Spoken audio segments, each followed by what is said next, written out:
Businesswoman reportedly shot over 40 times in West Marland. A woman was reportedly shot over 40 times by 3 gunmen at her business establishment in Darlington, West Marland on Thursday. She has been identified as 32-year-old Sudine Hilton, otherwise called Pinky, from New Roads in the community. The incident happened about 3:45 p.m. at Lee and Chin Fashion Black Clothes store located at New Roads, Darlington in the parish. Reports from the police are that Hilton was pounced upon by 3 men armed with handguns, who immediately opened gunfire at her, hitting her multiple times. Reporters understand that the gunmen then escaped in a waiting Toyota Axio motor car, which went into the direction of Betheltown. Hilton was later reportedly found by relatives lying face down on the floor inside her shop, suffering from what appeared to be gunshot wounds to her head and upper body. The police were then summoned to the scene. When the police processed the scene, 1 blood sample casing was found, 45 Spence casing from 10.45, 4.40 Spence casing and 29 9mm Spence casing, 5 damaged bullets, 8 bullet fragments, and 1 cell phone were retrieved. She was transported to the Savannah Mar Public General Hospital where she was pronounced dead. Man charged for allegedly killing mother in Alexandra St. Anne. A 24-year-old man has been charged with the murder of his mother in 9 Miles, Alexandra St. Anne, last Wednesday. He is Travel Park of Spanish Town, St. Catherine. Dead is 59-year-old Jennifer Tucker, otherwise called Jen, a farmer of 9 Miles, Alexandra. Reports from the St. Anne's Bay Police are that Tucker was on her farm when she received a phone call from Park, who is said to be suffering from mental illness, seeking assistance to go to the hospital. She went to assist her son and did not return. When calls to her cell phone went unanswered, family members and citizens went to her home in search of her. Upon entering the house, Tucker was seen on the floor on her back unresponsive, with blood coming from her nose. The citizens suspected that she was killed by Park and attacked him. The police were summoned and both Tucker and Park were taken to hospital, where Tucker was pronounced dead. Park was treated and released in police custody and was charged after allegedly confessing to the murder. His court date is being arranged. Roadway from Papin to Bull Bay to be closed on Sunday. The National Works Agency NWA is advising commuters that the roadway from Papin to Bull Bay will be closed on Sunday, March 17 to facilitate the replacement of pipe culvert. The closure will occur between the communities of Hall's Delight and Linda's Gap from 7 a.m. to 6 p.m. The culvert replacement is being done as part of the retaining wall construction project aimed at stabilizing that section of the roadway. The project is valued at $14.6 million, NWA said in a release. It added, there is no known alternative as the section of the road leading to Bull Bay has been closed for some time due to a breakaway. As a result, the NWA is advising motorists to exercise caution if they need to use that area during the period of work and to obey the instructions of posting warning signs. JFJ urges Court of Appeal to scrutinize carefully issues related to the Vybz Kartel case when contemplating retrial. Lobby group Jamaicans for Justice JFJ is urging the local Court of Appeal to scrutinize carefully issues relating to Vybz Kartel case when contemplating if a retrial should be done. This following the ruling from the United Kingdom-based Privy Council that the convictions of Kartel, whose real name is Adidja Palmer, and his 3 co-appellates be squashed and the matter returned to the local court for a determination on retrial. Executive Director of the JFJ, Michael Jackson, says among the issues to consider is if justice would be served with a retrial. She says deciding on a retrial requires balancing public interest, victim justice, and the rights of the accused. Ms. Jackson says, given the high-profile nature of the Kartel case, it may prove difficult to select an impartial jury.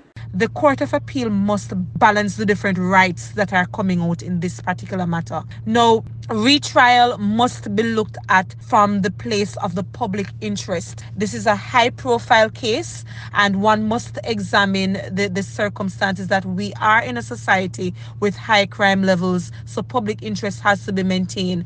The victim in this particular issue ought not to be lost in the dialogue that is happening, because the family of the victim would want justice justice. Obviously, the co-accused rights is also quite important. I think the question one has to ask, given the high publicity surrounding this particular matter, can the co-accused secure the right to a fair hearing, the right to a fair trial? Can you ever empanel a jury that would not be biased, that would be impartial in their deliberations going forward? These are the types of issues that must be considered. Opposition criticizes government execution of census. Opposition spokesperson on finance Dylan Robinson says a credible plan is needed for the effective execution and completion of the census. He was making his contribution to the budget debate in Parliament. Noting numerous delays in the undertaking and completion of census, Mr. Robinson claims that fewer than 1 million people have been counted for. He said despite the government's explanation, it has failed in executing the project. Mr. Robinson also noted that the concerns raised by citizen workers should be addressed. We need a fix and we need a credible plan to get to a completed census. $4 billion later, 2 years after the deadline. And my information is that we have not counted or enumerated 1 million people. Fail. Now, it's important to understand, a census is done once every 10 years. So we would have had a lot of time to prepare and to plan for the census. But the reality is that the census process was managed badly from the beginning. And the legitimate concerns of census workers were ignored. I'm telling you, I can give you a laundry list of persons who came to me who worked under very difficult circumstances. We know what census takers do because our party workers do it. They go and knock on doors. People set dog on them. People run them. People slam the door in them face. And many of them had issues. They had issues getting payments through no fault of their own. And they still do. And I'm telling you, the way the leadership of Staten dealt with those census workers left a lot to be desired. Councilors to be sworn in at next sitting of St. James Municipal Corporation meeting. A swift conclusion has been reached in the matter involving the two St. James Municipal Corporation councillors following the controversy at the swearing-in event on Thursday. The corporation in a release has said that Anthony Murray of the Rose Hall Division and Gregory Harris of the South Spring Division will be allowed to take up their roles at the next sitting of the council.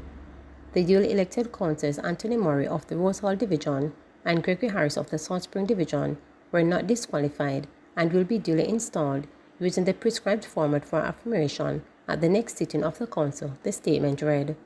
Both men had chosen to affirm instead of swear in on Thursday, but saw the matter take a different turn when fellow councillor Charles Sinclair indicated to the chamber that the affirmation was a breach of Section 29 and 30C of the Local Governance Act 2016. Both men and the council for the Mount Salem Division, Kerry Thomas, had initially affirmed, but Thomas was then moved to swear on his part. Both men opted not to change their stance and ended up leaving the meeting hall. However, the release, which was done under the authority of the new mayor, Richard Vernon, provided an update on the matter indicating that following research done, both men would take up their places in the council at the next sitting. Research by Chief Executive Officer of the corporation, Nordia Crossgill, and communication with the Ministry of Local Government and Community Development revealed that Section 69 of the Oaths Act 1973 allows for affirmation in cases where individuals opt not to answer. Another section of the release read, "Please remember to subscribe, like, share, and click the notification bell for daily updates."